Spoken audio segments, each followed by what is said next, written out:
అతడు విజయానికి బావుటాతడు ఆవేశపు విల్లంబతడు ఆలోచన శిఖరంబతడు వంచని యోధుడు అతడు ఆ భయానికి బాసటాతడు జనహితమే అభిమతమై సాగుతున్న గౌతముడు జననం తొలి కిరణం వేకువగే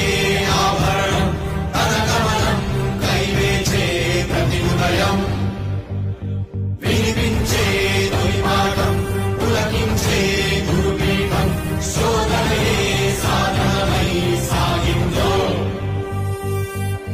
కని విని ఎరుగని పంతా జయ జయలే జగమంతా వెనుదిరుగని అడుగంటే తనదే వికసించిన స్వప్నాలే తన సంకల్పాలంట చిగురించిన ఆశలతో పులకించేనంట తన జననం తొలి కిరణం వేకువకే ఆభరణం తన గమనం కైవేచే ప్రతి ఉదయం వినిపించే తొలి పాఠం పులకించే గురుపే